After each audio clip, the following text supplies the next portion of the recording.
You've seen these videos, right? $10,000 websites with AI. A product explodes apart as you scroll, every piece floating out, buttery smooth, and it looks unreal. And I'm going to show you why almost none of them actually work in real quick life. So the rest makes sense. Here's how these sites get made. You take a product like a watch, a bottle, a pair of headphones, and you generate an animation of it exploding apart into all its pieces.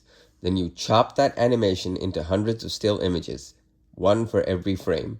And as you scroll down the page, the site flips through those frames one at a time. Scroll a bit, next frame. Scroll a bit more, next frame. And that's the whole illusion. It's a flip book tied to your mouse. And on your own machine, it's flawless, instant, and gorgeous. Which is exactly the trap, because your machine is lying to you. The files are already sitting on your hard drive. Nothing has to travel across the internet. The second a real person on a real phone somewhere across the world tries to load it, the whole thing falls apart. Here's one of these sites running on my machine. Look at that, it's genuinely beautiful. If I recorded just this and posted it, you'd believe the 10 grand price tag. Now, watch what happens when I look under the hood. In the console, under the Network tab, if I hit refresh, we'll see that it's using 94 megabytes of resources.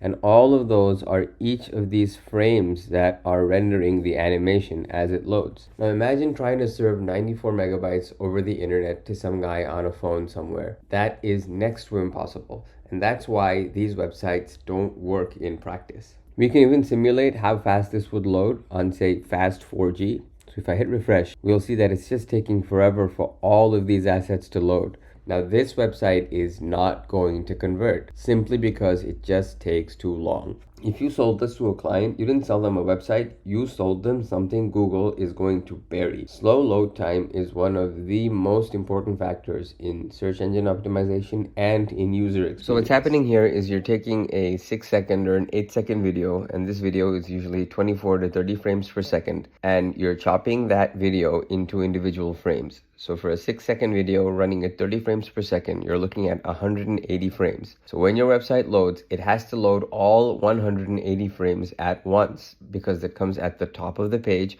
and each image can be close to 500 kilobytes, if not more. And that's where we got the 90 megabytes from. It's all of those images all trying to load together at one time, which is not practical. So you have two solutions. You embed a video, which would be much faster, but that really destroys the scroll effect, which Apple is really known for. And that's really what makes Apple's websites so different and so premium, right? So the solution is what other tutorials usually miss out on. And the solution is what lets Apple's beautiful websites load so quickly on your phone. So what Apple does is it crushes those frames down with heavy compression, and then they use it for one section of the page, not the whole thing. You might have noticed that it's not even at the top of the page, it's actually in the middle of the page. So by the time the user scrolls down to the middle of the page, that gives the browser enough time to load the images from the background. So that combination of heavy compression and moving the section from the top of the page down is what actually lets these quote-unquote $10,000 websites work. Quick pause. If you're finding this useful and you want to work with me to optimize your business and implement AI to help you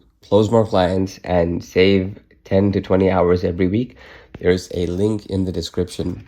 The solution to be able to actually deploy these websites and make them usable is when you generate the website, you have to add an explicit instruction to Claude Code to compress the frames down to either WebP or AVIF.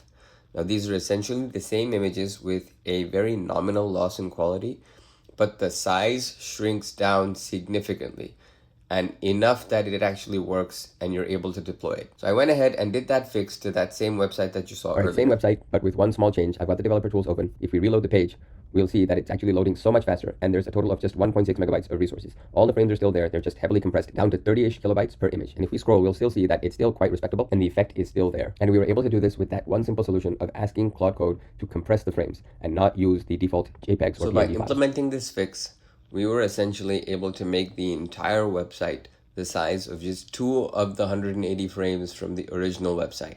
So next time you want to build a premium website like this, you have a couple of solutions. Solution number 1, compress the images so they load quicker. Solution number 2, move the images to the middle of the page instead of the top so that the initial page loads quicker, and that gives the browser more time to load the middle section by the time the user scrolls there. And number 3, if you're not really into the scroll, but you still want to keep that cool animation, just embed a real video. Any combination of these solutions will actually let you deliver these websites instead of just make cool demos. If you enjoyed this video, I'd really appreciate it if you could give it a like, and remember to subscribe to the channel for more AI and automation content.